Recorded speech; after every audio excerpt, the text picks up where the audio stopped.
If you listen,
But some stupid idiot comes in and unleash a fury on them.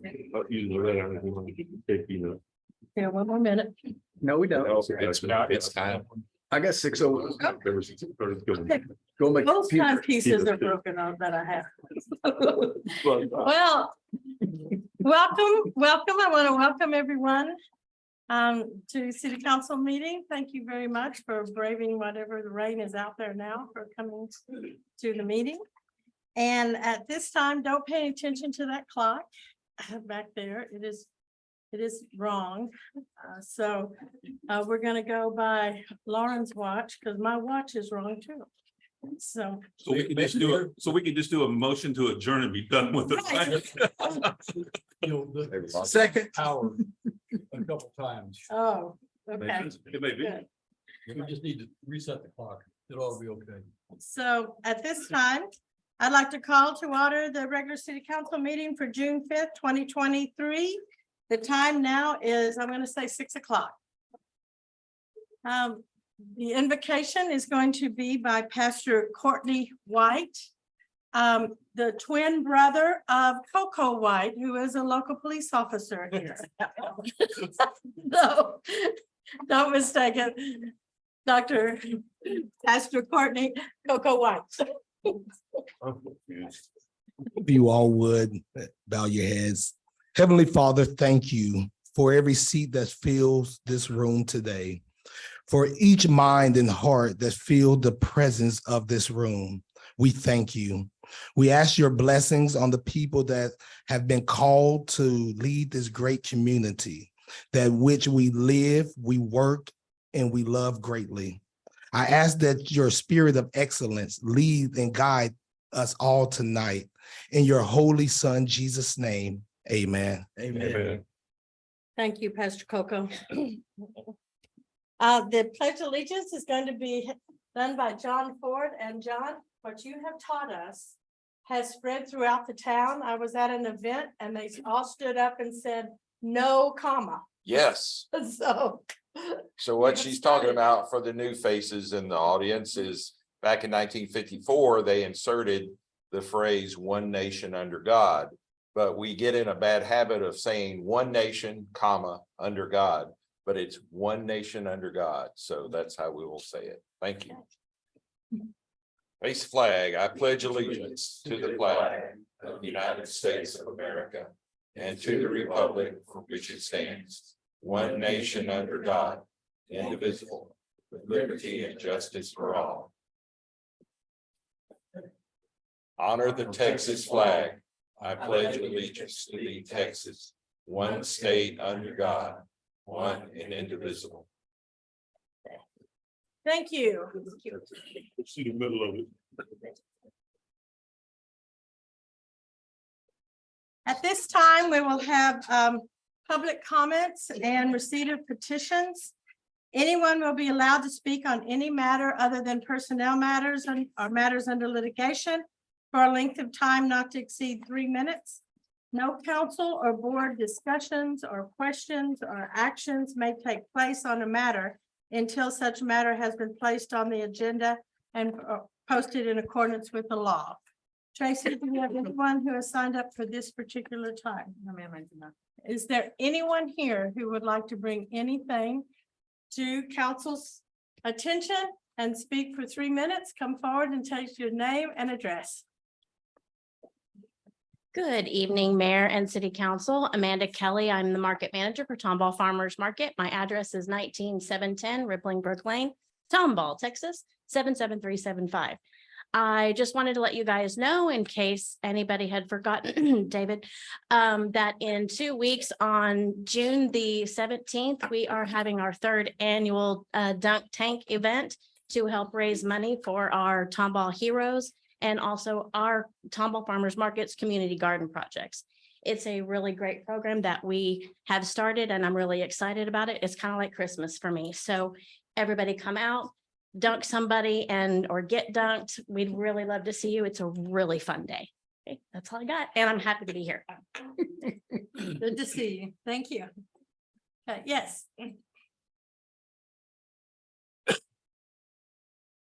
My name is Steve Sands. I don't live in Tomball, but I'm the president of Symphony North of Houston. And we've been having our venue at Salem Lutheran Church, which is, We need your address, sir. okay, well, it's 12911 Plumwood Drive in Cypress, Texas. We claim you. Okay, well, thank you. I claim you too. So the reason I'm here is because, as I said, I'm with Symphony North of Houston. And we were one of the finest community orchestras in Houston, Texas. And we moved out here a couple of years ago. Conroe has a collaboration with the community orchestra. Tomball has a collaboration with a music orchestra, but the Woodlands has one that Tomball does not. So what I would like to do, I just came tonight seeking to see if there's perhaps we can have some initial meetings in the future to see how that collaboration may take place. I also have with me some examples of our programs from recent concerts. If anyone would like one of these, I'd be more than happy to hand these out. I have enough for everyone if you do want one. You can pass these out, leave them with council. Sure. This, thank you. It's okay. This is mainly just to an introduction, but I did want to show you and introduce you also to the kind of quality that we have. But we do, again, we're one of the finest classical musical orchestras in Houston, Texas, and love to see what we could do to form that collaboration. Thank you. Is there anyone else who would like to speak? Thank you. Please come forward, state your name and address. Hi there. Good evening, council. My name is Catherine Meyer. I'm here on behalf of the applicant at 900 Pitchford Road, Tomball, Texas 77375.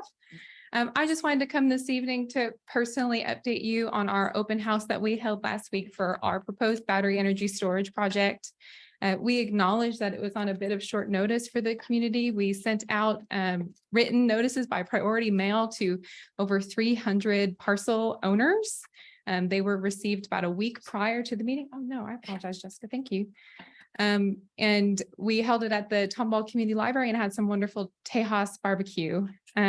We were delighted to have approximately 10 residents in attendance, and I got some very appreciated feedback that I was not explicit enough in my written update to you of what the sentiments of those people joining us was. By the grace of God, I improve every day. So I apologize if that was misguided of me is the word I will use. About 3 people showed up with concerns, very explicit concerns.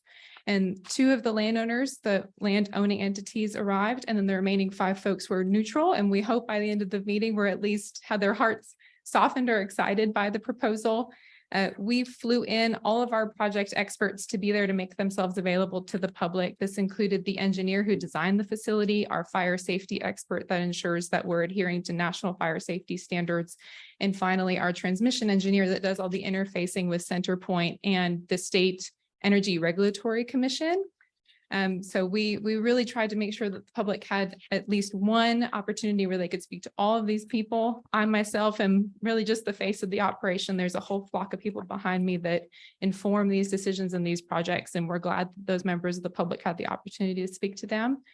We have our hearing on the 19th of this month, where we'll make tons of additional information available to you, and just want to reiterate that we are committed to transparency, education, and we are very excited to give you more information. To council, we have made the request to consider a workshop prior to the meeting because we know we've got lots of information to provide. We appreciate your consideration of that request and look forward to our hearing on the 19th. Okay, thank you so much. Thank you, ma'am. Okay. Anyone else? Okay. This time we'll close public comments and receipts of petitions. Next item is reports and announcements. Announcements on Kids Club dates. June 9th, soccer clinic. July 14th, reptile show and tell and reading game. You're gonna have snakes and reading. Real snakes? Real Ooh. long.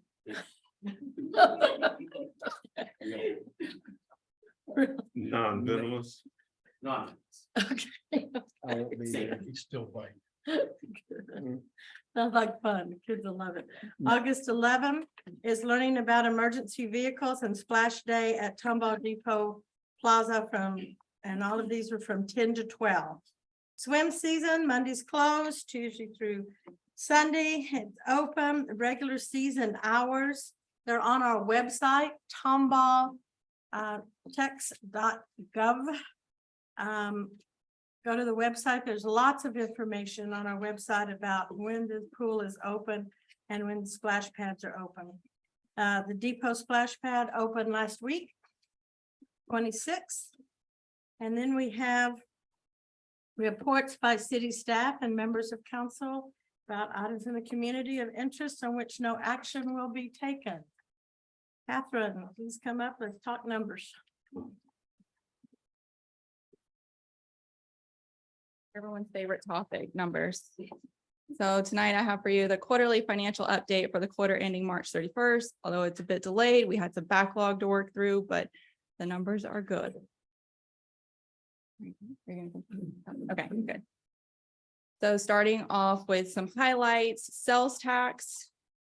Compared to prior year, sales tax increased by 1.5%. So last year we saw some large increases for sales tax, but now we are seeing that it's stabilizing. So although it is an increase, it's just 1.5%. Compared to last year, we were in 20%, 15%. So it is slowing down. And there is a 4-month lag. There's a 2-month lag in sales tax. So for the quarter ending March 31st, that represents 4 months of sales tax. Property taxes are substantially collected as of March 31st because the bulk of the collections occur in December, January, and February. So we are only collected at 96.5%. There are some collections that are still occurring, but the bulk is completed already. And for expenditures for the general fund and enterprise fund, they're both below budget. General fund below budget 2.8 million compared to enterprise fund at 750,000. So just going into some more detail, sales tax collections. So this is a 3-year look at fiscal year 21, 22, and 23. So for 23, what we have is the red bar. That's what we've collected. That's the 4 months of sales tax collections. And then the 11 million represents what we expect to collect over the remainder of the fiscal year. So we are anticipating, to exceed budget, but it compared to prior year, you don't see much of an increase, whereas 21 and 22, you do see that large discrepancy. And property tax collections, like I said, we are substantially complete for the fiscal year. So we are right at that budget amount. There's still about 300,000 to be collected, but I just looked at the numbers as of today and I believe it's less than $100,000. Other general fund revenue, everything is looking good. You do see a large discrepancy, the blue bar being the budget versus actuals for contributions. That is mostly because of the ESD agreement. We did budget for a fire truck that would be reimbursed from the ESD. And then also personnel. We're not, the way it was budgeted versus how we're collecting it, we budgeted for the personnel early on. We over budgeted basically. So we're not seeing that revenue, but we're also not seeing the expenditure. So it offsets. And then here's the composition. The pie chart represents the actuals for the general fund. So you'll see the bulk is public safety. And then we have only spent for the general fund expenditures 41.6%. And obviously being 6 months in the fiscal year, 50% would be right on budget. So we are under budget on our expenditures. And then here's just a different look at the expenditures for those same categories, showing budget versus actuals. Public safety is the bulk again, so you see a large budget for them. But then also included in public safety is those ESD expenditures. So like I said, we over budgeted, so we're not going to meet that budget amount for public safety. Moving over to the enterprise fund. So this is water, sewer, gas. For gas, because of the high usage that occurs in the winter months, we have recognized most of our revenue so far this year. But going into the summer months, we will close that gap for water because usage will hopefully increase, but like we're getting rain right now, so we'll see how it goes this summer. And then the expenditures for the departments in the enterprise fund, every department is at their around 50% mark. So everyone is on target to be less than budget or right at their budget amounts. Any questions? Back at one of your first couple of slides, you were talking about sales tax, and if you could go back to those slides, that would help me out. Inflation is part of the reason we're seeing some of this difference. Is that not correct? That is correct.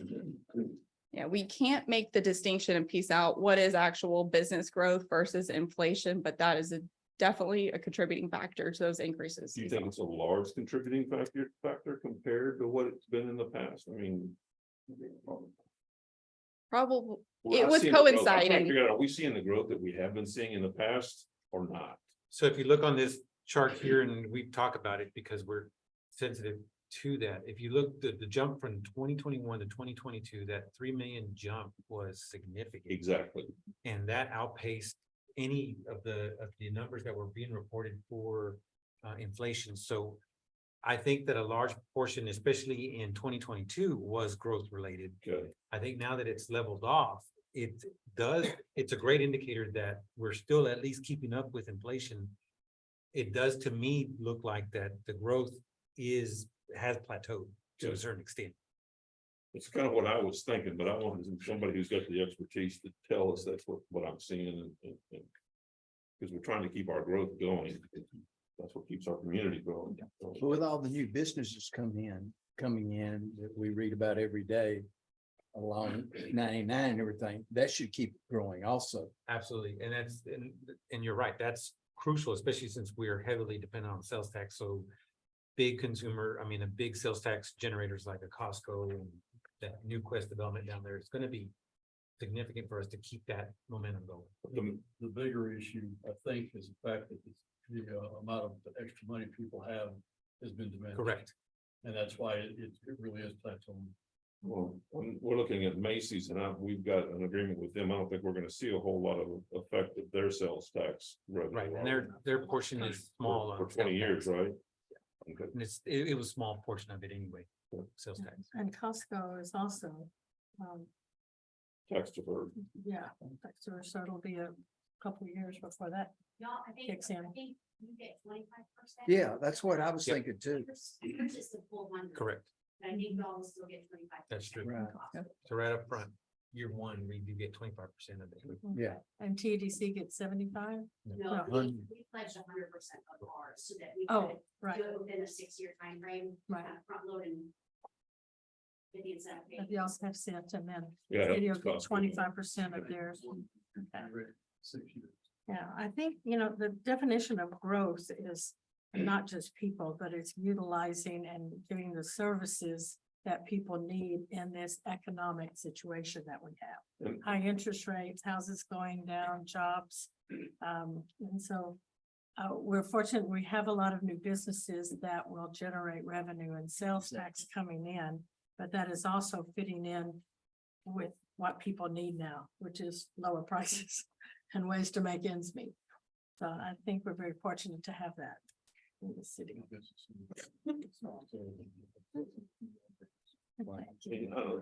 Any other I don't questions? think we're going to generate any more business than we already are unless we continue to have people move into Tomball or from surrounding areas where they come and spend money here.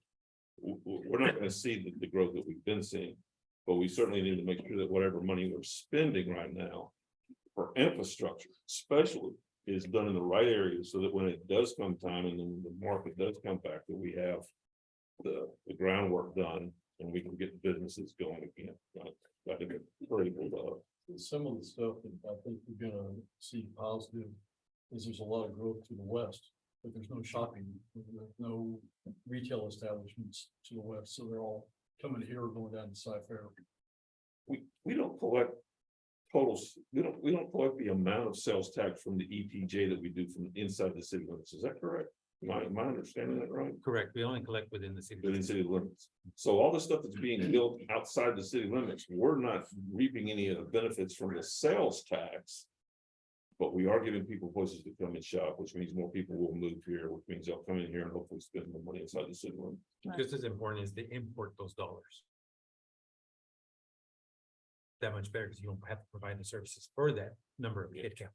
We're also not having to develop the infrastructures in those places either. Well, you're correct. But what we do develop, we want to make sure that it's what brings people to here, you know, what the products that we have here to sell. To people to bring them here, we need to make sure that that meets the need.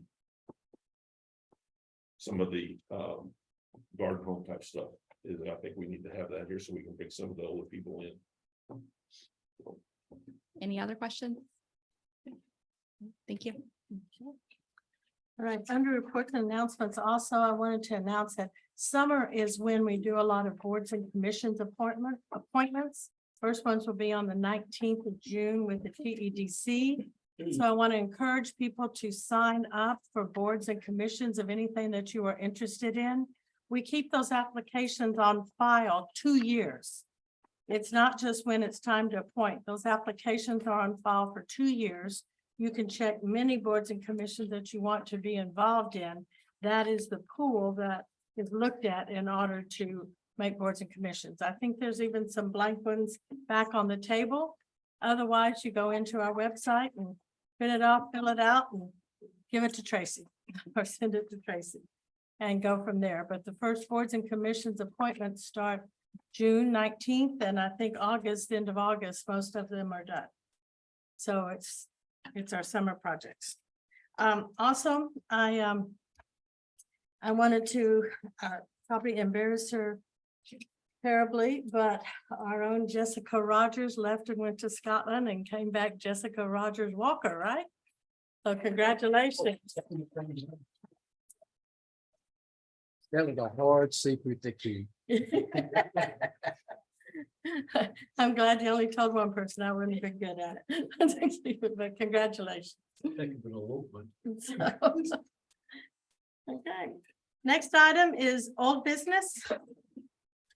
Adopt on second reading ordinance number 2023-10, amending chapter 50 of the zoning ordinance by rezoning 5.11 acres of land described as lot 2, block 1 at Swingheimer Hawk subdivision. Nathan? Nathan's out here. Yeah, he's here. Yeah, he's back there. Oh, Nathan? Okay.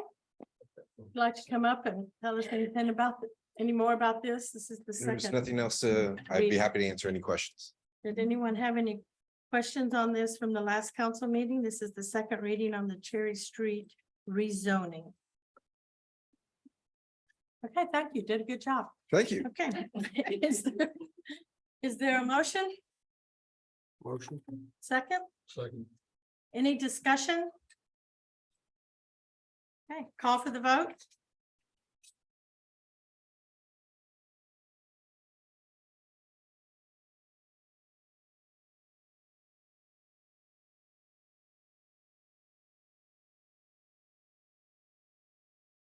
Motion carried unanimously. Next item is to adopt on second reading ordinance number 2023-12. Rezoning 1.4 acres of 1.04 acres of land described as lot 72, block 1 of Aquest Tomball replat number 1 from commercial to office zoning. The property is located within the 12 to 1300 blocks of Rudel Drive within the city of Tomball. And Nathan, is there anything you would like to say on this one? Nothing at this time, but I'd be happy to answer any questions. Is there a motion? Motion. Second. Okay, discussion? All right, It's Good. right across the street from the fire station. you got that pond across the street from the fire station behind the VA. You have that pondering Oh, look. I would be out of order to say what I wanted to say, so I'll just keep my mouth shut. Okay, well, let's call for the vote.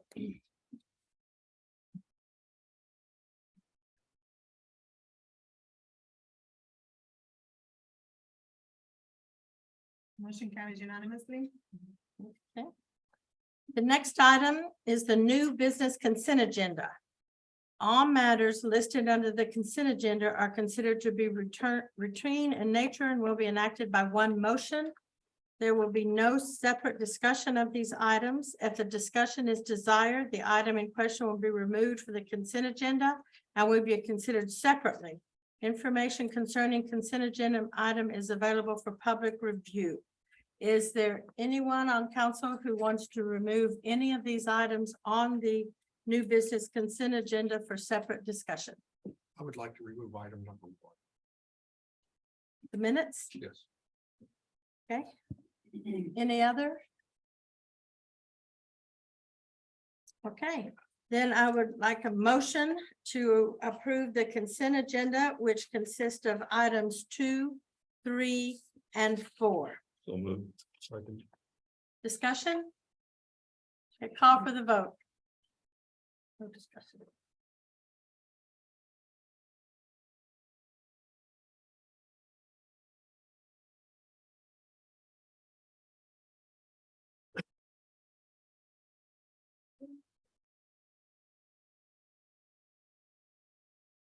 Motion carries unanimously. All right, the next item is for the approval of the minutes of May 15th, 2023. Tomball Legacy Fund Annual Meeting and the regular city council meeting. Tracy? These are both the minutes for the May 15 Tomball Legacy Fund Annual Meeting and the regular city council meeting. Okay. Do we need a motion? Motion. Second. Okay, discussion. My question is only referencing the Tomball Legacy Fund annual meeting minutes. Is since we have a non-council member who's a part of that, how can we vote on that during council? You still got the majority to approve that. So that one person doesn't have a say, or? I'm just asking because I would think that person should have a vote as well. Well, we can call it, we can wait to approve those minutes until the next legacy fund. Meeting. I think that's a good idea. And when will be the next legacy? Next May. Next May? Unless you call for a special one.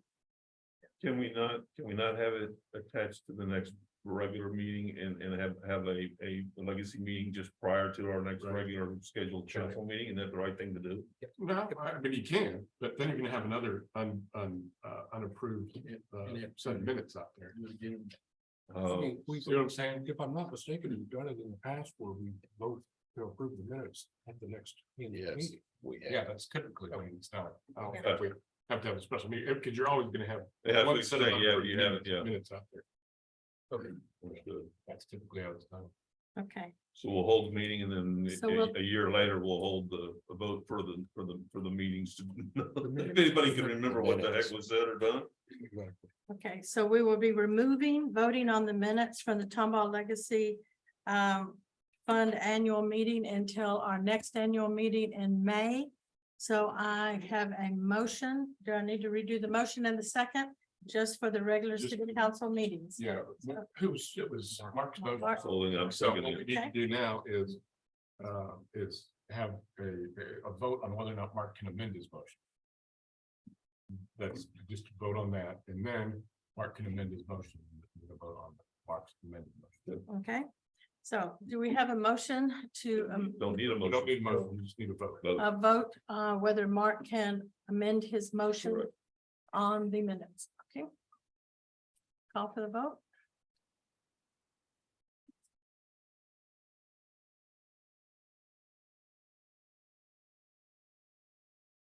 Motion carries unanimously. Okay, Now the vote is on Mark's amended motion to approve just the city council. so call for the vote on Mark's amended motion to just approve the minutes of the regular city council meeting of May 15th, 2023. Thank you. Okay, call for the vote. Motion carries unanimously. Okay. Next item, new business. Accept the annual comprehensive financial report for the fiscal year ending September 30th. Catherine.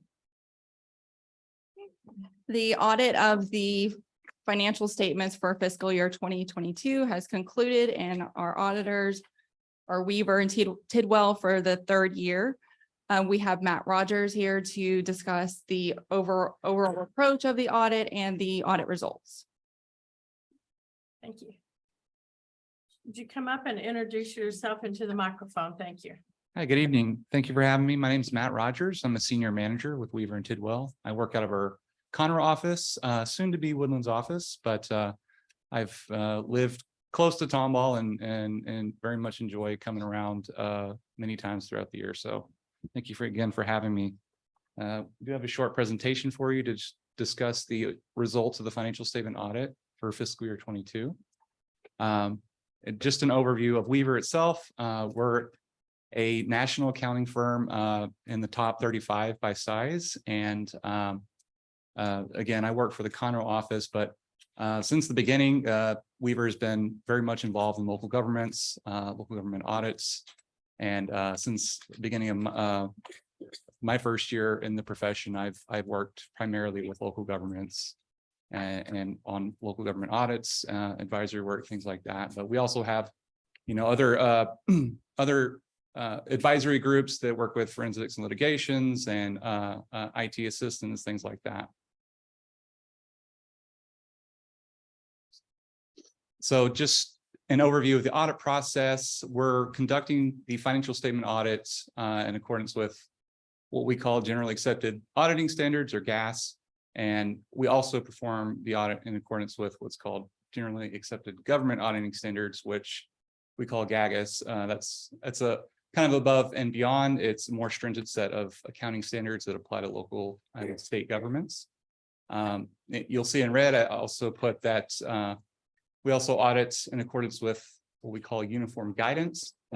We originally issued an engagement letter that talks about the single audit or the audit of federal and state programs. However, this year for fiscal year 22, the city did not expend more than $750,000. So a single audit was not necessary.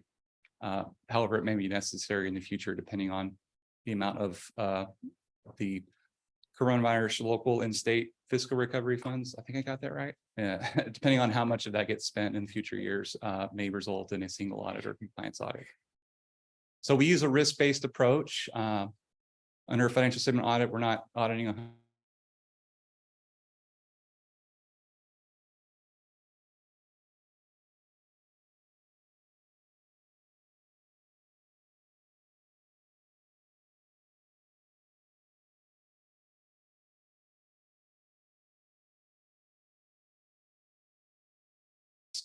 the government auditing standards part of the audit on compliance. And so what that primarily deals with are things that would impact the city from a financial perspective. And so we're looking at internal control narratives. We're looking at the financial processes of the city. We're evaluating the design, evaluating some of the effectiveness of that information and how the processes are performing during the year.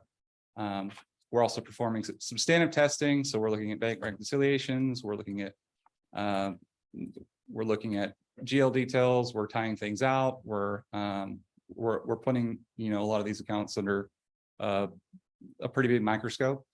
And then once we've concluded our audits, we will issue our auditor's report. I believe you had in your agenda packet 3 deliverables. So we have what we call the annual comprehensive financial report. This is comprehensive because it includes a lot of statistical information, introductory information. And so it's about 175 pages of information. And some of it is on a trend basis. So a lot of effort goes into this information. Just want to thank Catherine, I want to thank Jessica. They put a lot of hard work into getting this information to us and getting it accurate and to us in a timely manner.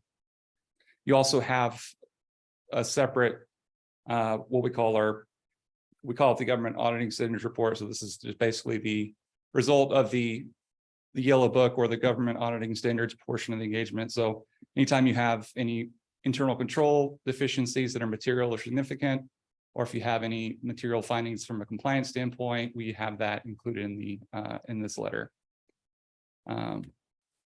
And then the third deliverable we have is what we call our governance communication letter. I won't go through all of this information. A lot of it is very much standard, but the remaining slides are just kind of a summary of all that information.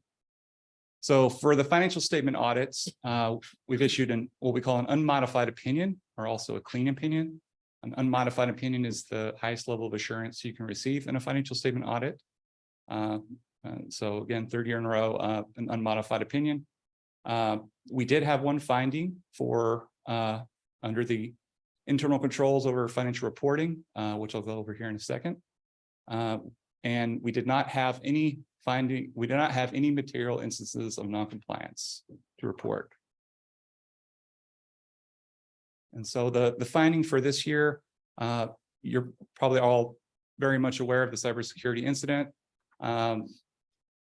Whenever we were first told about it, we did get some more information on the incident, and then also we recruited our ITAS or IT advisory group to also come in and ask some questions and evaluate just the IT environment and come up with a set of remediation suggestions. And so we have outlined here are just recommendations for remediation of that finding. And so what we'll typically do is in the following year, we'll follow up on this information to see how much of it has been remediated. Prior year findings. So there was one finding in the previous year, which was a recurring finding from the year before. This is a material weakness in internal control over financial reporting. So we had some material misstatements that were identified. They were corrected, which is why the city received an unmodified opinion. But the existence of the misstatements resulted in a finding. I am happy to say that this year we did not have any such material misstatements. And so we've concluded that finding has been resolved.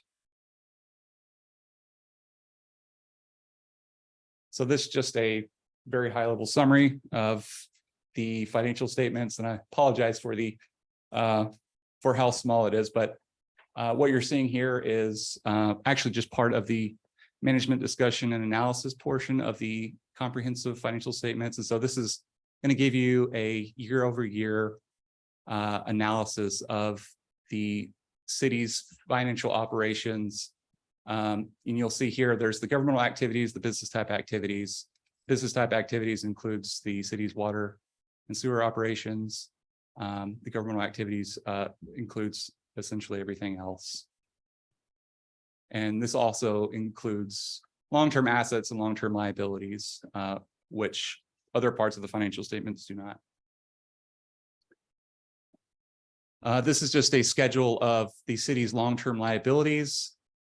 You'll see here, just going from top to bottom, the certificates of obligation and the general obligation bonds. Those are bonded debt that's been issued in previous years. And I won't go through the entire list, but the key thing to know here is that the one thing that's changed from this year in previous years is now the city has adopted GASB 87 for leases, which changes the way that right to use assets are recorded. And so anytime the city engages in a contract that involves the right to use a physical asset for more than 1 year, now have to report that as a long-term liability and a long-term asset.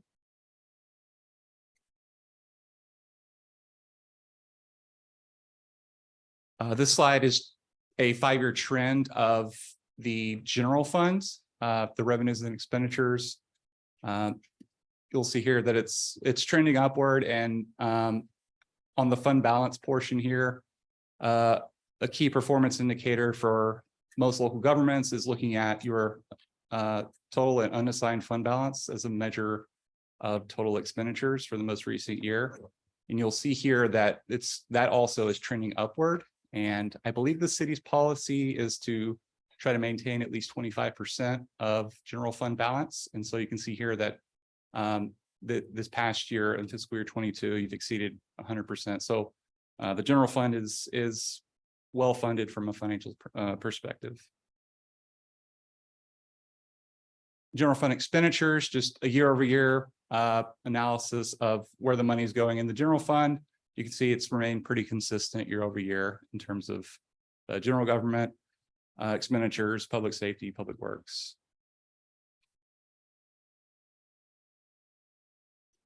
And with that, I want to thank you again for having me today. And if you have any questions for me, feel free to let me know.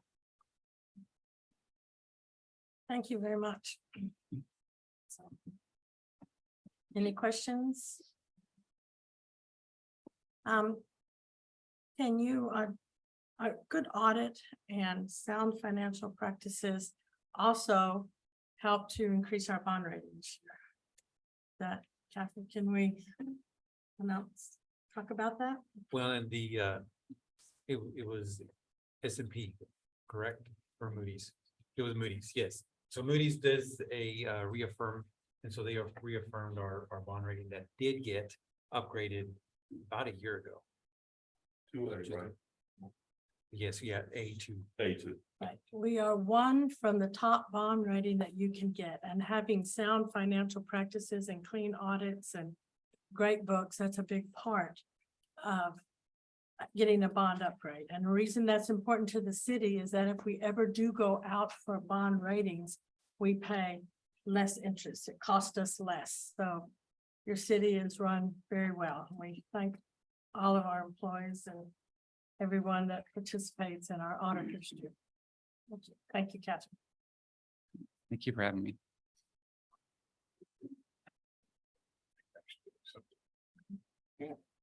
So is there a motion to accept our comprehensive financial report for fiscal year ended September 30, 22? So motion.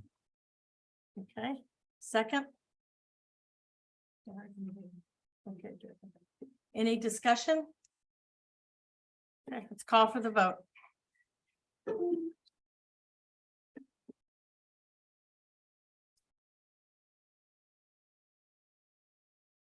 Motion carries unanimously.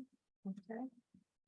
Next item is to approve resolution number 2023-30, a resolution of the City Council of the City of Tomball authorizing the consolidation of vital records from the City of Tomball to Harris County, Texas. Tracy? Mayor and council, this is a resolution that will dissolve the vital records here with the city of Tomball and refer them to Harris County. This will also go before Harris County Commissioner's Court for acceptance as the part of the agreement. This is something that the state requires that we present or approval. Do I have a motion to approve the resolution for authorizing the consolidation of vital records from the city to Harris County? So moved. Second. Okay, discussion? This require our citizens to go down to the courthouse at Cypresswood to, okay. That is the nearest location. So for birth certificates, death certificates, marriage certificates, everything. We only provided death and birth and death. Okay. So that will now go to the Cypresswood location once it's approved by Commissioner's Court in the county. And it won't be in our Tomball County office here. No, ma'am. We will have to go down to Cypresswood to get that. Okay.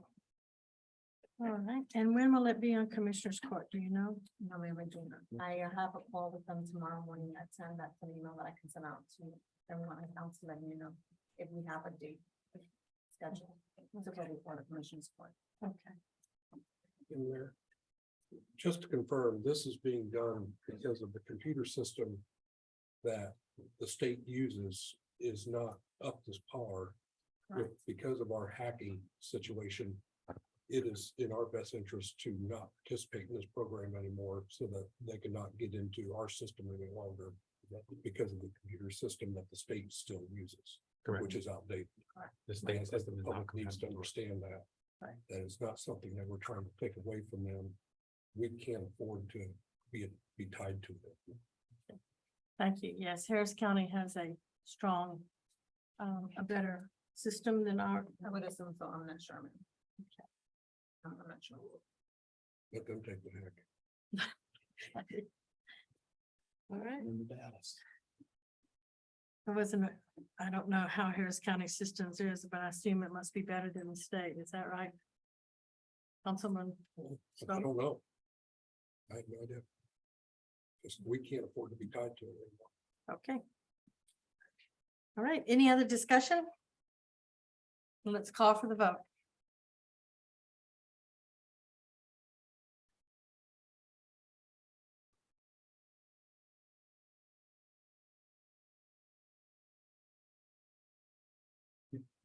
Yeah, He had to take a break. you'll be back in a second. If you want to hold the vote. Does anybody have the Jeopardy theme? I was just about to start humming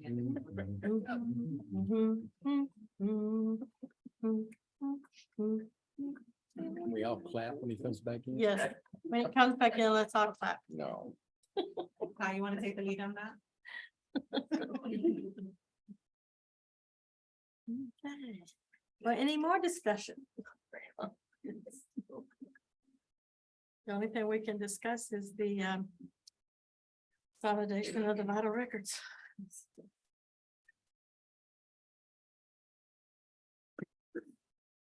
I know it is more convenient to come to Tomball for those items. But But now they'll Yes. have the convenience of being, even though they have to go to Cypress, but being the closest one, they'll have the convenience of going to any Harris County Sheriff's Office to see the long form and stuff. okay. All right. Call for the vote.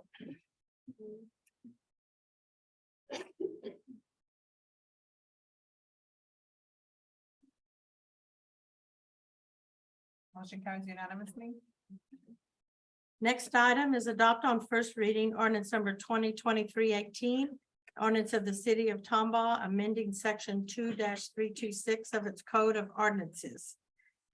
Designation of Division 2 Records Management Officer of Article 5, Records Management of Chapter 2, Administration, provided for the severability, making findings of fact and providing for other related matters. Tracy. Mayor and council, this is the first reading of ordinance 2023-18. It's basically just removing the individual names for the records management officer and assigning it to the position of city secretary, not by name. Okay. Is there a motion to approve first reading by caption only, ordinance number 2023-18? So move. Second. Okay, discussion? Okay, this is call for the vote for the reading by caption only.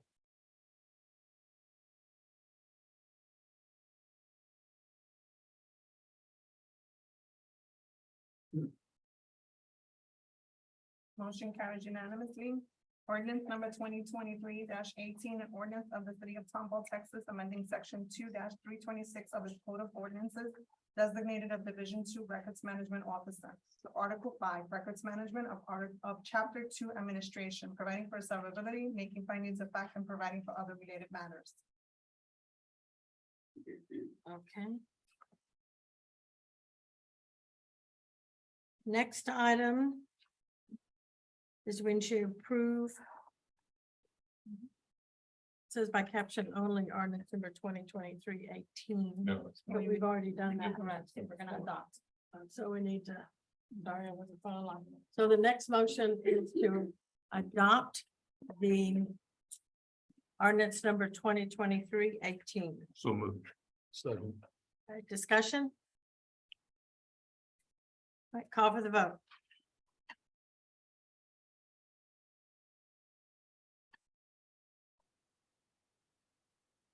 Motion carries unanimously. Okay. Next, item 4 is consideration to approve resolution 2023-31. A resolution, the city council of Tomball, Texas, accepting the preliminary service and assessment plan for authorized improvements within Winfrey Estates Public Improvement District. Setting a date for the public hearing on proposed levy of assessments, authorizing the publication and mailing of the notice, and enacting other provisions related thereto. Megan. Good evening, Mayor and Council.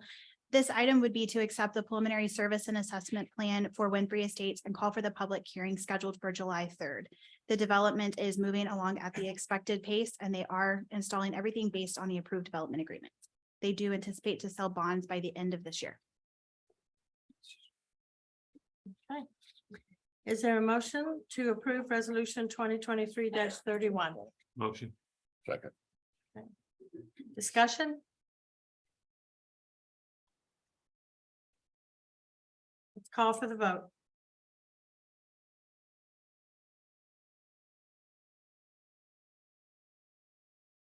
Motion carries unanimously.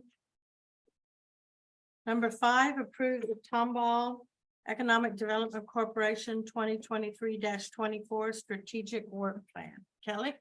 Good evening, Mayor and Council. Do we have a copy of that attached? Should be attached to the packet. I'm going to go through our 4 goals of our strategic work plan. We did have a planning session with our board and stakeholders, and thank you to those of you that were able to attend on June 5th. This is kind of the final year of our 3-year plan. So this is kind of wrapping up some of those projects that we started a couple of years ago. As you know, we have a very specific function. And the way we execute that is through our strategic plan. We have 4 very specific goals. The first one being business retention and expansion. So making sure that our existing businesses that have already invested here are able to grow and have the resources to be able to do that. Attraction and recruitment. So working with businesses and developers to bring new business and investment to town. Development and redevelopment of Old Town. This is one of those goals that has continued to rise on our stakeholder surveys as far as interest from the TEDC participating in Old Town redevelopment. And then the 4th and final goal is our education and workforce development. If you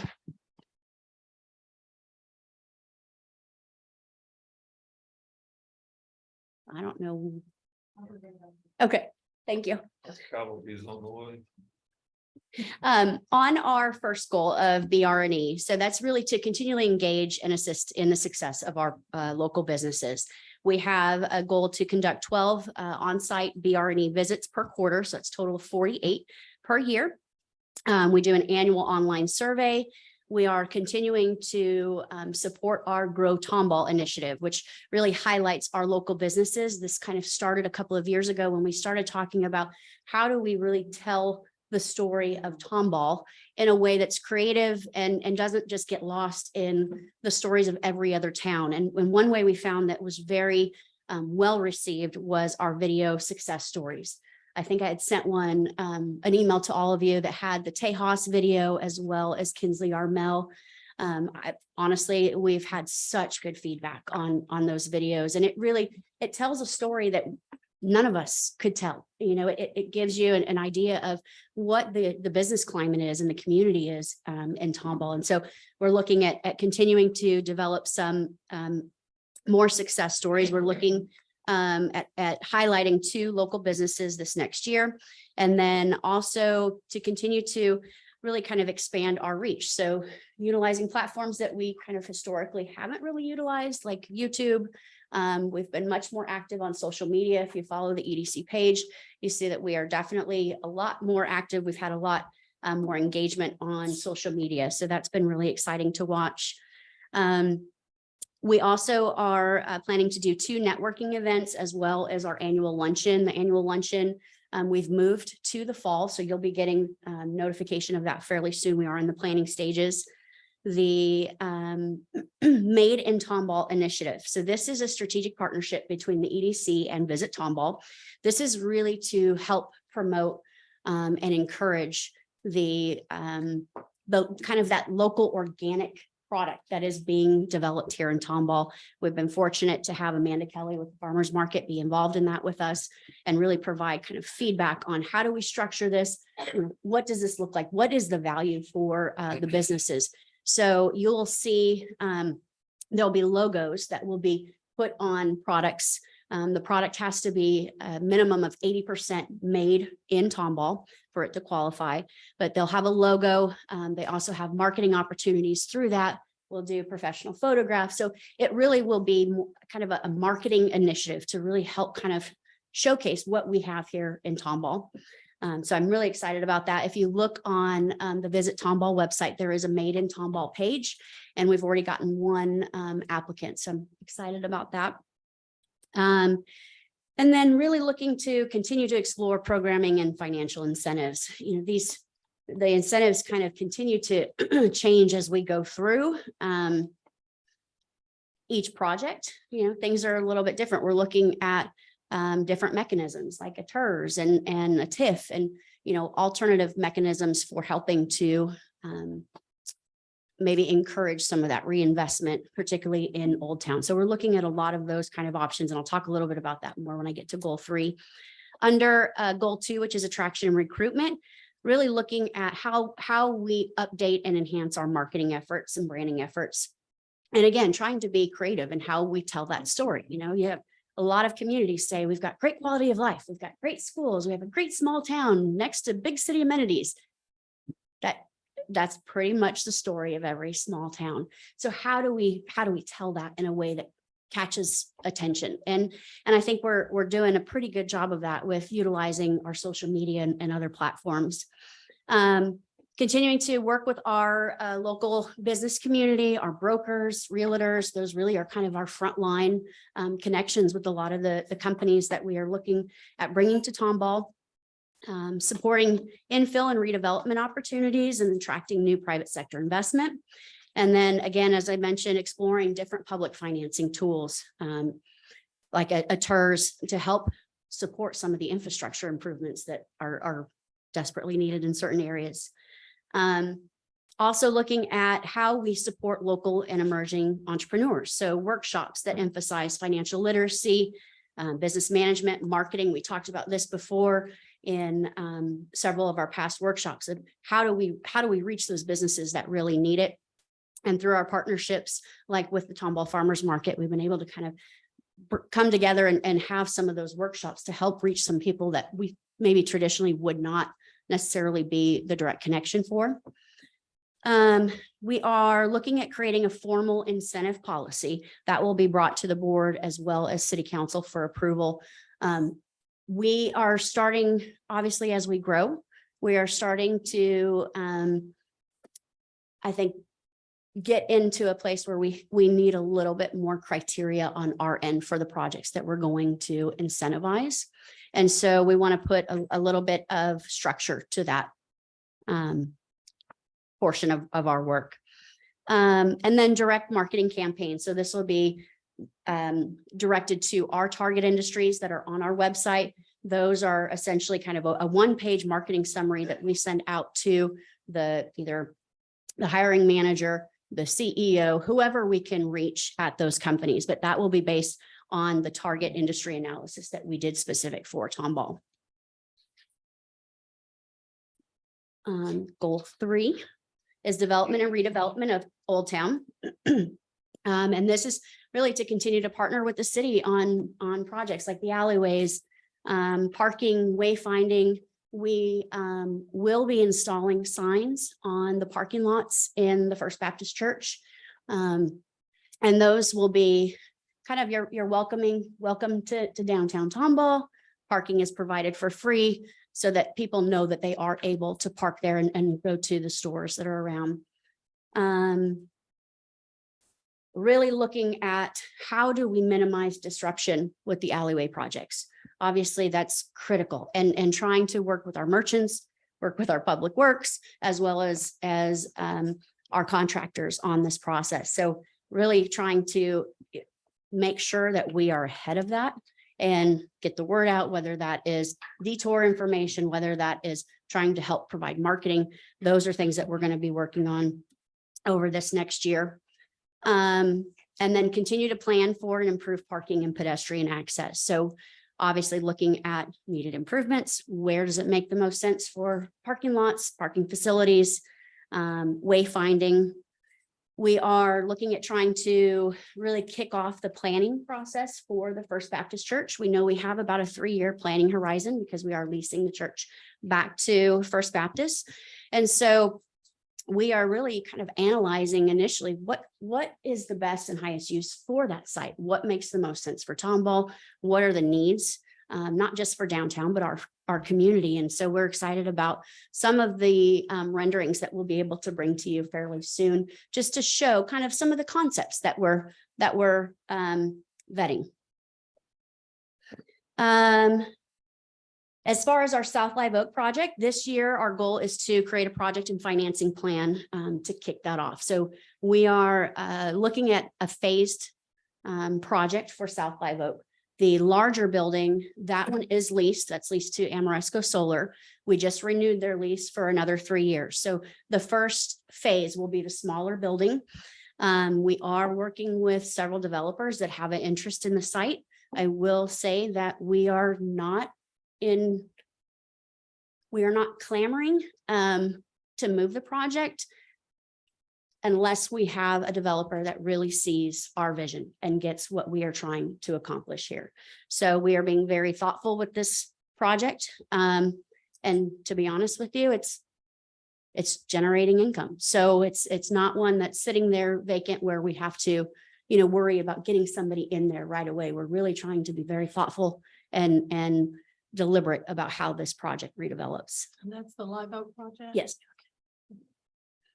And then continue just to promote incentives. So one of the things that we've done is in talking with businesses and talking with residents, just letting them know about our business improvement grant program, our facade improvement grant program, which is interesting because we're starting to see a lot of interest in murals and public art. And that is one thing that our business improvement grant under the facade category could help fund. So just wanted to make that comment that there are things that we can help fund now with existing buildings that could make a pretty big improvement. Kelly, can I ask you a couple of questions? Mhm. One, I was approached by a business owner who also owns the property, and it's the fire, whatever the place on the corner is on Main and Pine, Bonfire. And they're wanting to come in and change the facade on that. And they were talking to me about how to do it. I told them about your grant, facade grant program and that kind of stuff. And then I got to thinking as I was talking to the proprietors of that business, we're fixing to tear up 2920. We also have a lot of these alleyway projects that are going to be coming around. What advice do you have to give us, the council members who are being approached by the proprietors out here as to when they should pull the trigger on their remodeling so that they're not remodeled prior to the closing of 2920 or the redirecting traffic or whatever the case may be there, because you're going to have to detour traffic at some point in time. Right. And then you got the alleyways. I think we need to come up with a plan and so we're all on the same page is what we're telling these folks. Because I told them, I said, I'm not too sure which would be the best thing to do. Wait till 2920 goes and do your remodeling at that point in time, because you're already going to be disrupted. Or what? Do y'all have any, as the TEDC, do y'all have any recommendations? Do you want us to push them towards you? How do you I would say I'll always, have them talk to us because at least we can help them kind of plan. If they're looking at doing a phased project, for instance, we can help them plan so that they can maximize their incentive. It really depends. It depends on the scale and the scope of their project. If they're doing interior stuff, honestly, I don't really see a reason He wants to why get they rid would of the wait. gasoline station appearance. He said it's time for the gasoline station to disappear. So I'm all for that, and I think it would be a great anchor that we would have at Pine in 2920. Mhm. I did give them your information and told them to think about that. And then on your facade grants, is it the property owner that has to file for those, or is it a renter who is a business owner? Can they file for that? They can. They just have to have the owner's signature on the application. Okay. So we just need to know that the owner is okay with the improvements that they're wanting to Okay. do. Okay. Kelly, have y'all looked at, I know you have the shop and stroll in part of Old Town. Mhm. Have you looked at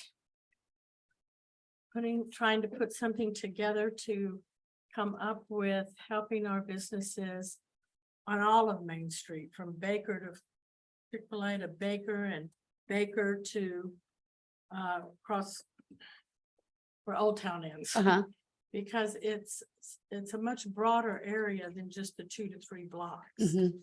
And I know at some of the TML conventions and stuff, they talked about having a credit card that forces people to go shop at these places in order to redeem it, or some type of incentive that covers all of our businesses when our Main Street gets remodeled in 2 years, or a year and a half, 2 years. So have you done any research to help all the businesses?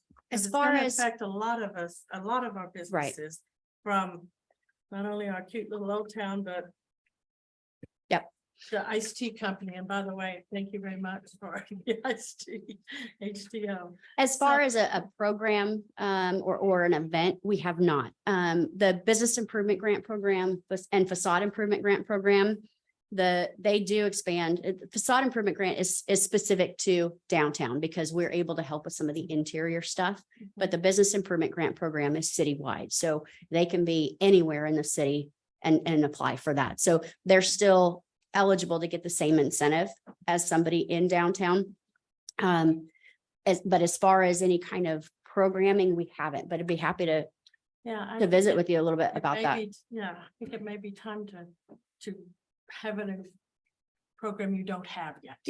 Yeah. To broaden the expanse of helping our businesses that are on Main Street. Mhm. Do we have links on the city of Tomball's website that goes to these potential grants that the TEDC provides? And if not, can we do that? You have a link that goes, I think it says partners, and it goes to our website. To your website, but it Yes, doesn't go. it doesn't where- link directly to. Can we look into possibly doing that? So if somebody's on our website, because we're gonna have more and more interest of people doing something in the downtown area. In the very short term, especially with all the construction that's been going on. And if we could just refer them to ours and they could hit the grant program. Tip or whatever you wanna call it, and then take it to them, I think that would be doing our citizens and our businesses a service. Sure, absolutely. We should get the. Exactly. Instead of having to go search 2 or 3 different sites to get to one spot, give us one spot to go to 2 or 3 different services. Streamline it. Last on development, redevelopment of Old Town, continue to partner with our Old Town business owners to further develop and support the shop and stroll. We've had a lot of feedback from businesses saying that these are keeping their doors open, and honestly, it's interesting with downtown. Downtown is a different animal, and those that live and breathe and work downtown, they are a different breed of people, and I mean that in the most sincere way.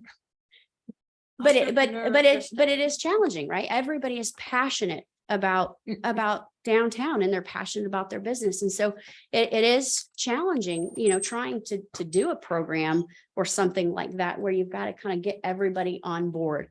But I will say the feedback that we've gotten has been really pretty positive as far as the impact of the shop and stroll. So I know that we are going to be likely getting another request for funding for that, which will obviously come to y'all. And we've told everybody from this council, from the dais, I'll speak for myself. I don't like spending taxpayers' dollars on the sip and stroll. That needs to be something that businesses all get together on and form a committee or whatever else and do it. I don't think our taxpayers' money should be going for those type of events. And I'll stand hard and firm on that. So, because I've had some complaints actually about the sip and stroll. Okay. So. Put on those. Sorry, Mark. Goal 4 is our education and workforce development. This is a program that honestly, or initiative that has really taken kind of front and center for us, especially post-COVID, with so many businesses saying, where's the workers? We're really having a hard time getting people here. In fact, I had somebody in my office today saying, where are all the employees? They're saying everybody's come back, but they're still not here. And so looking at how do we impact that? Obviously we're not educators. We don't have a direct role in that. However, we're connectors, and we're able to connect the businesses with the educators. And so things like a externship is one thing that we've been able to help support, which basically allows teachers to go into businesses and really see what's being done in industry so that they can bring those things back to their community. We've served on the P-TECH steering committee with Lone Star College, TISD, and HCA. And we did get, we helped write the grant for that P-TECH program, which was approved. Continue to serve on the advisory board for the Career and Technology Education Program and the pathways for CTE. We work with our Regional Workforce Board and TWC on resources, anything that they have that is of use to our businesses. We make sure to try and get all of that out and really be, again, kind of a connector. Let's see. And then really work with our local and regional education institutes to support a Grow Tomball youth program. So really trying to connect our industry with our youth here in Tomball. That's things like our job and career fairs. Now we can have them again. We do have a page on our website for youth employment opportunities as well as job opportunities for companies in the city. And then we are launching an internship apprenticeship program this year. And then again, the teacher externship program. And that concludes kind of everything as far as our 4 primary goals. Be happy to answer any questions. What's a teacher externship program? So that's where a teacher basically goes out into the business and they are able to experience what is going on in industry. I go out into the businesses, Mhm. so they visit a business? Yes, so it's With the kind of classroom or just the teacher? just the teacher. Mhm. And that's to make sure that we're connecting what they're teaching versus what the actual needs are in industry. Oh, okay. Mhm. So it's the workforce development program? Yes. Mhm. Okay, not taking sophomores out to. No, it's this one is taking the teachers that are in the CTE and putting them in businesses and allowing them to experience that, talk to, those that are at the business so that they can then bring that back to their students. In reference to goal number 3, item number 6. Mhm. The shopping stroll. I know it's a big program. I hear great things about it, but I've also met with certain business owners who feel as though they're being rejected by people who are overseeing and running that program. Okay. What involvement does the EDC have? We are a funding source with that. So as far as the running of the shop and stroll, we are not involved in that. What we are involved in is when the request for payment comes in after the event, we verify all of the invoices, we verify that they've been paid, we match them up with what was approved, and that's what we pay from.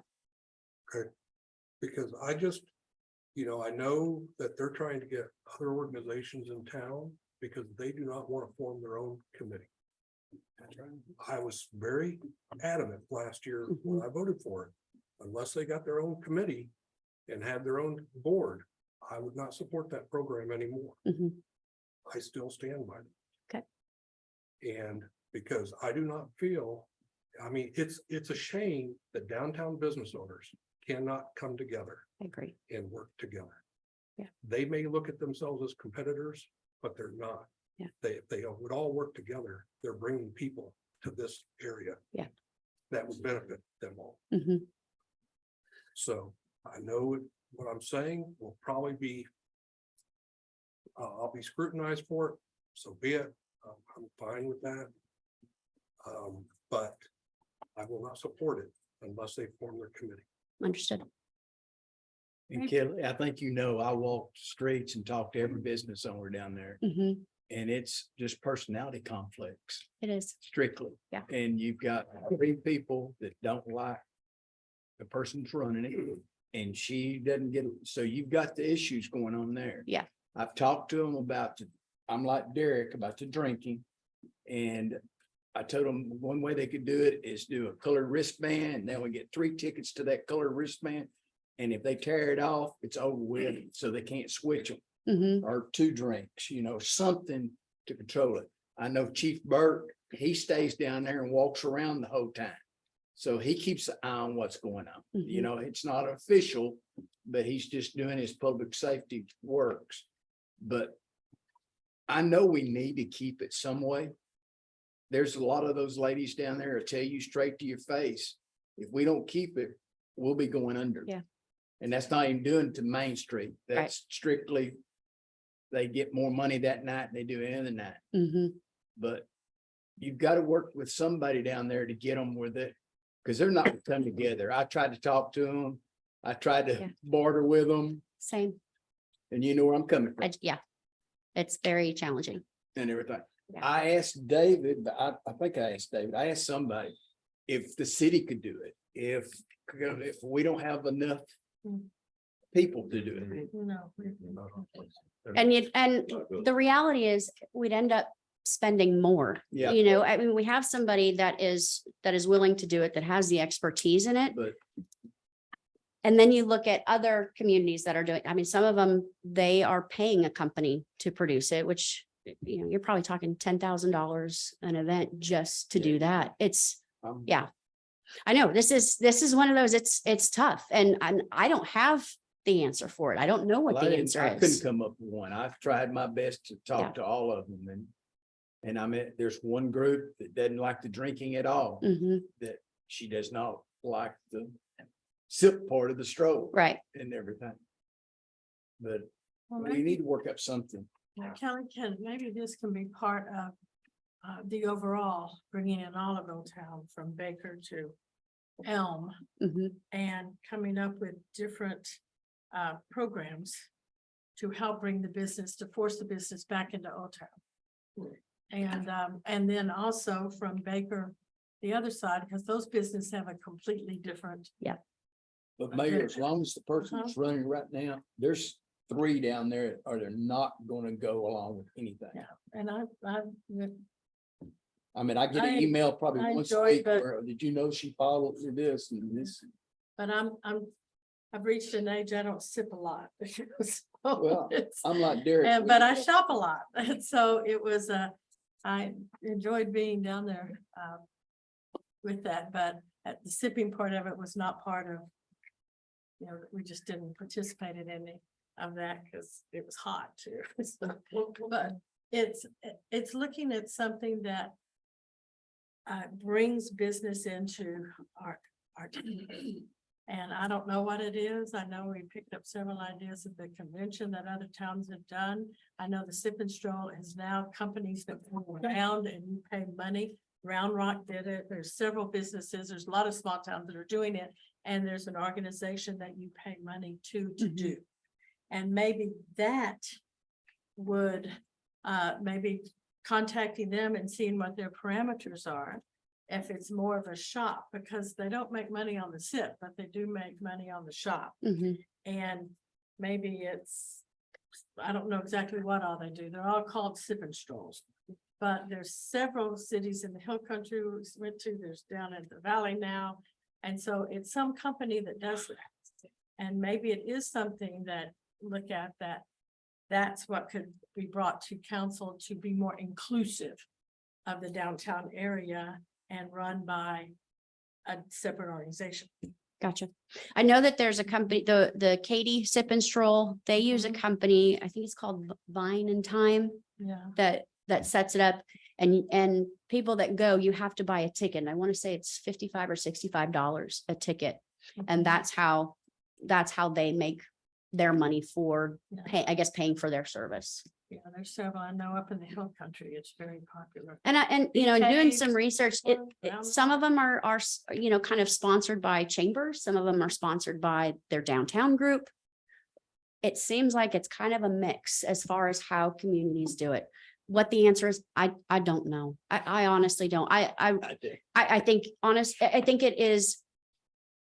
The economic value is there, right? But then you've got the personality challenges, you've got kind of the moral. I don't know what the right answer is.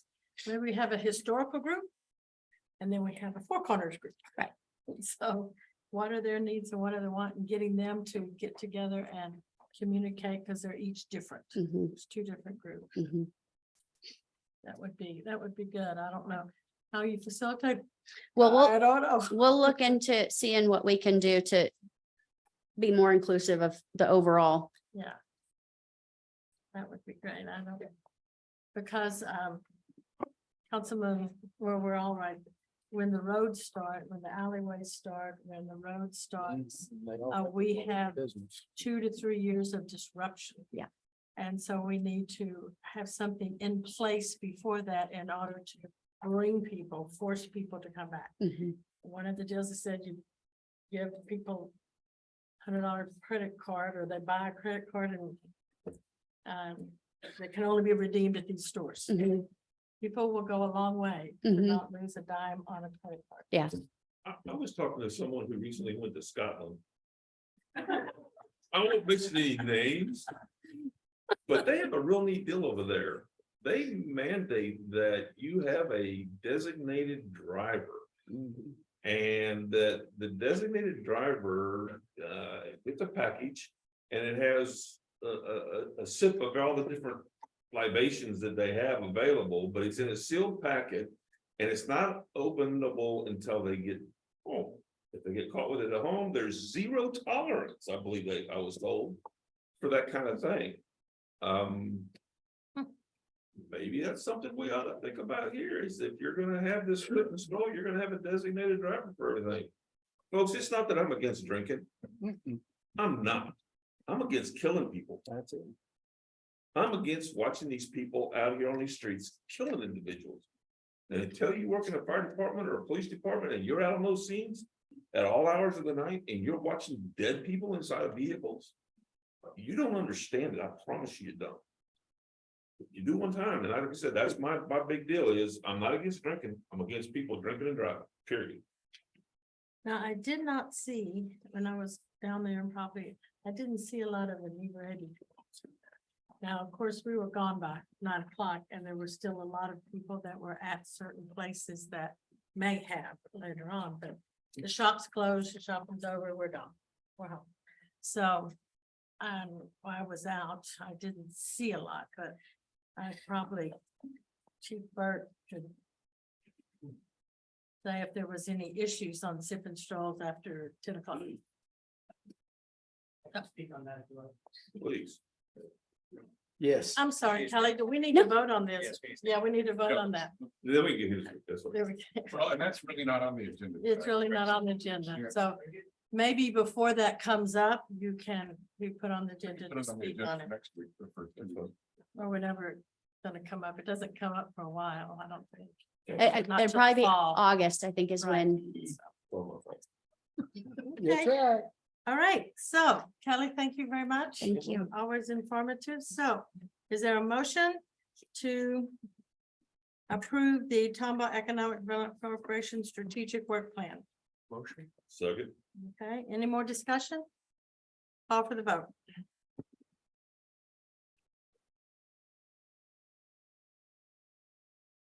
Okay, next item, Kelly, presentation of the Tomball Economic Development Thank you. Corporation Annual Report.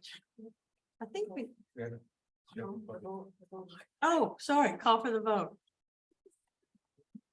I said thought we did. We just voted. We didn't, everyone didn't. Wasn't complete. Oh, Oh, it was Mr. Carrigan, incomplete. Oh, okay. Well, y'all make a lot of didn't kind of vote. money, having this gold fancy. Wow. We've won silver at IEDC for the last several years. We're going for gold. Okay. If I can't put it on the cover, make, just kidding.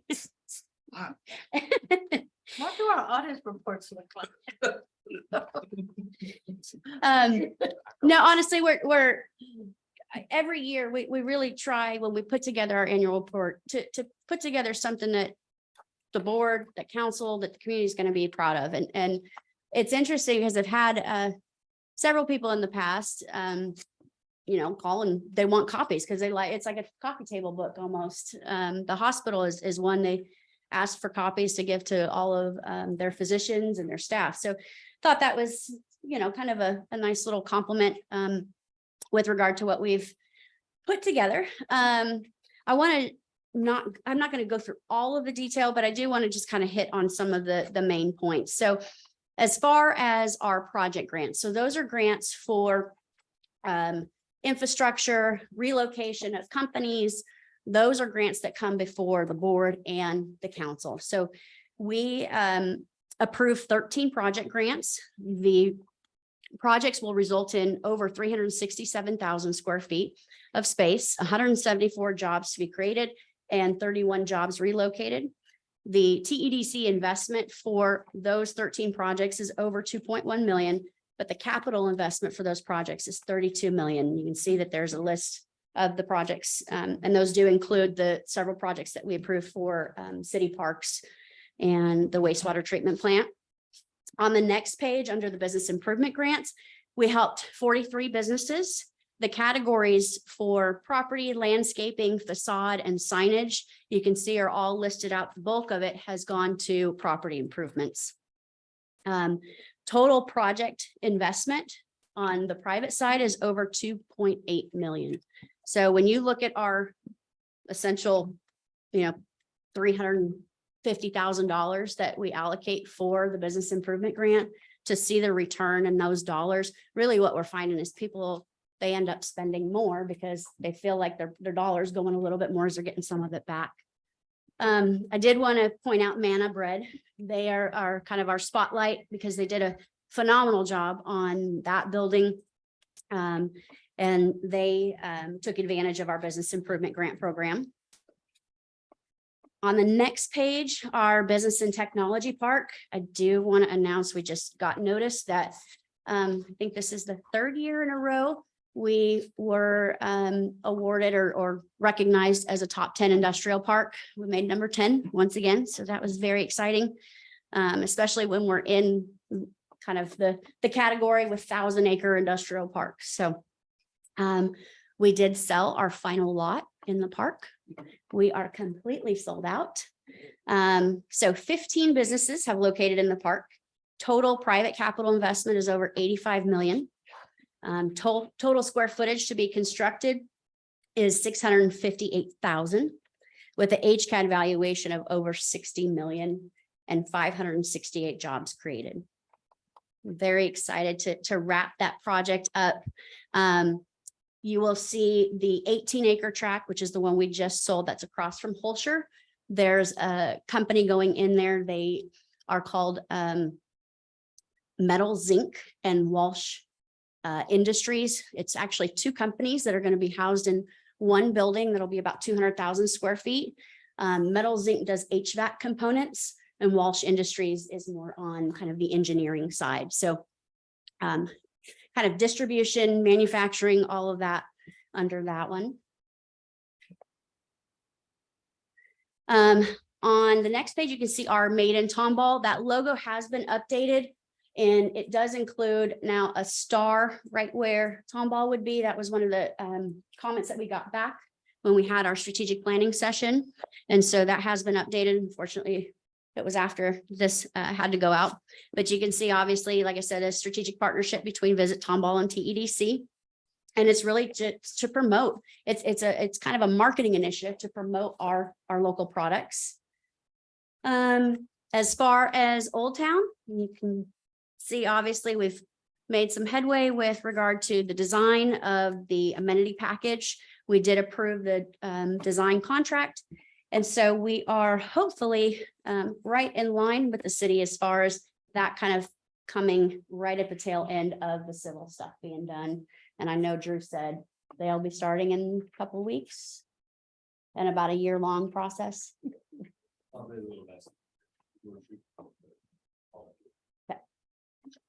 That's the alleyway project. We starting the alleyway. Are we starting with the restrooms?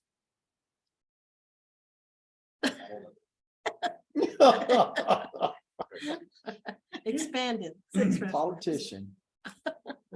You running for office? That's what I'm wondering. What offices are you running for now? Wow. It's on that. I thought you do that.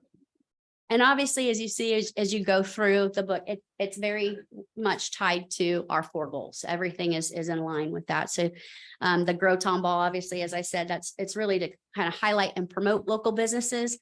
And that is where we have our video success stories, podcasts, those types of things. and then growing the future workforce.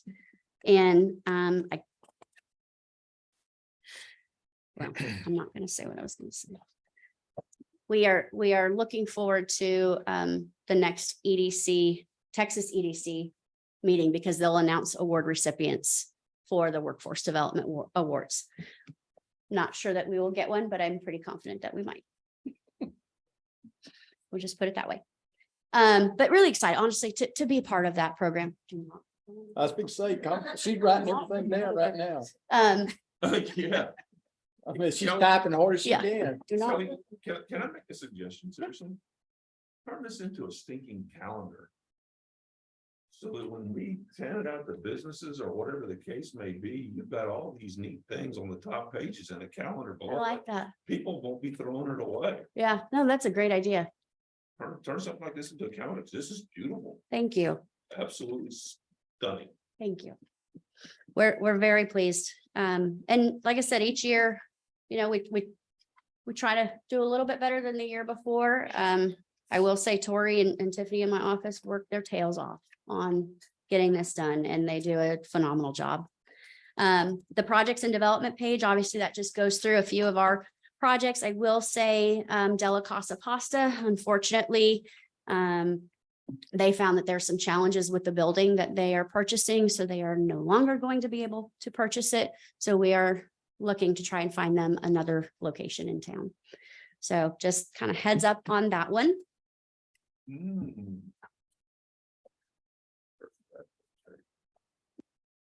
There's some options.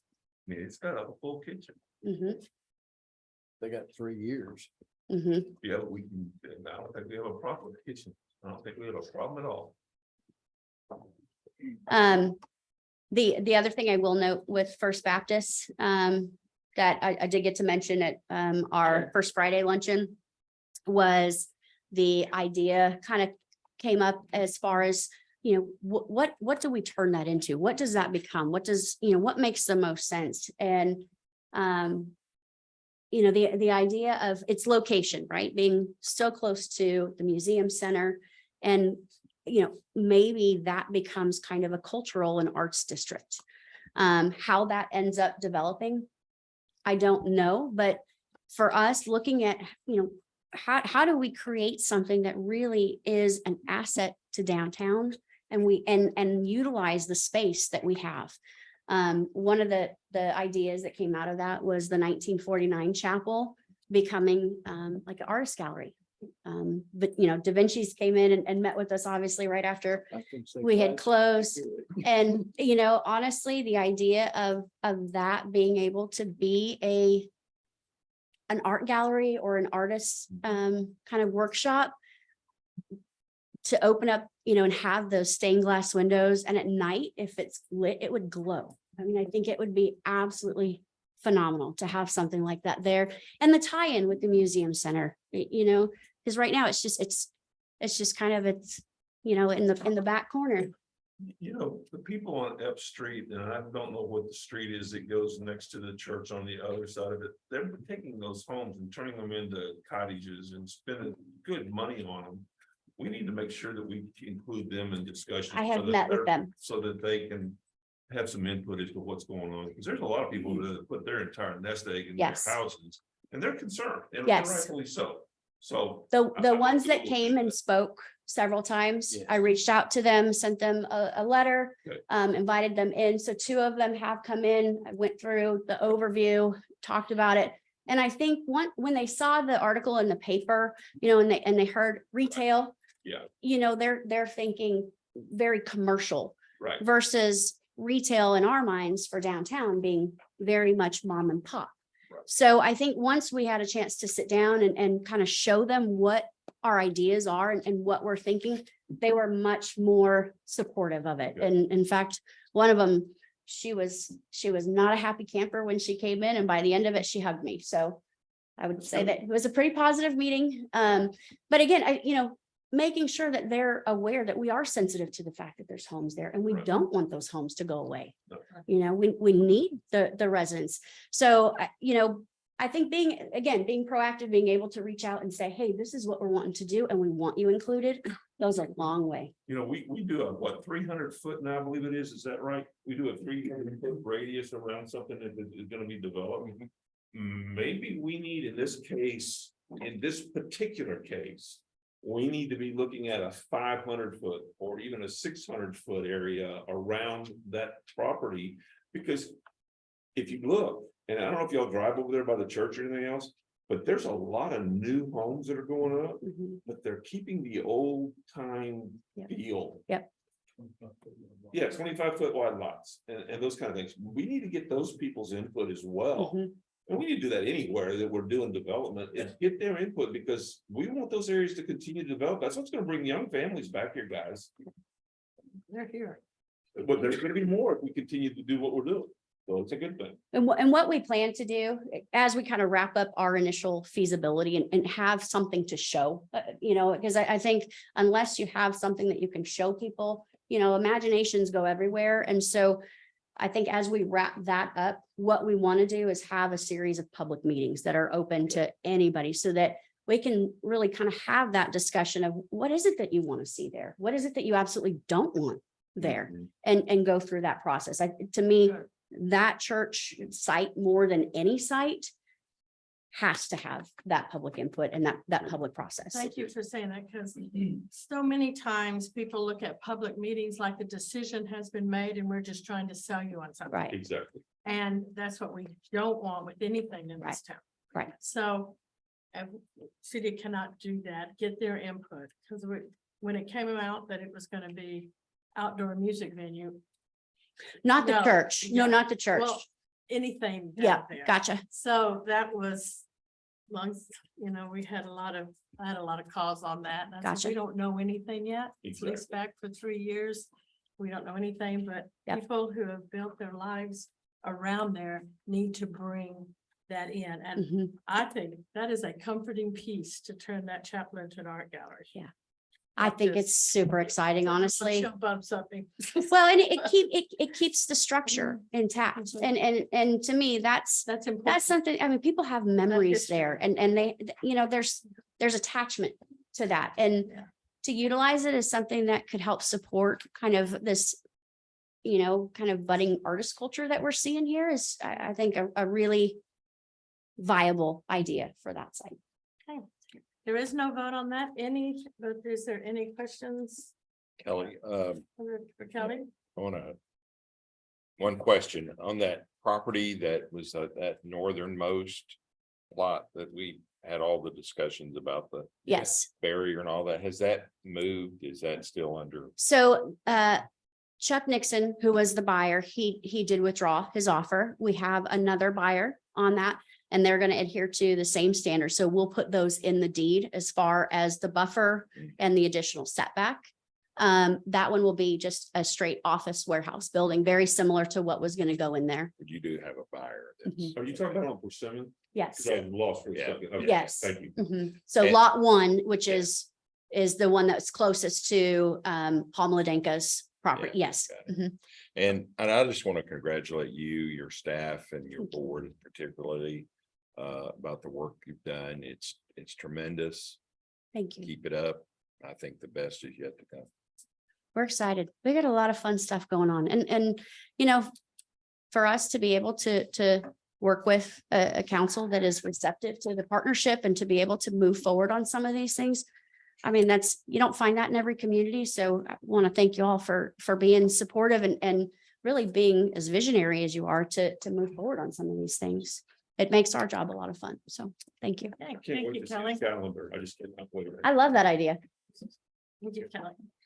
Thank you. The next item is executive session, but before we break for that, I also want to introduce Kai. Kai, would you stand up? Kai drew the black bean to be the city hall's intern. So he serves all of us. And so Condolences. No, Texas Tech, almost a Texas Tech graduate, but yeah, we'll be there and we're very happy to have him. He presides in my office right now, so we'll be there. So, thank you. This is to the executive session, not on the agenda for the consultation. Right. She'll read it. That's all. So now we're going to have an executive session. City Council will meet in executive session as authorized by Title V, Texas Opens Meeting Act for the following purposes. Consultation with city attorney regarding matter which the attorney's duty requires to be discussed in closed session. No action will be taken, correct? No. And when we come back, we will just adjourn. There will not be any vote that we will be taking. You're welcome to stay, but if not, we will be coming back to adjourn.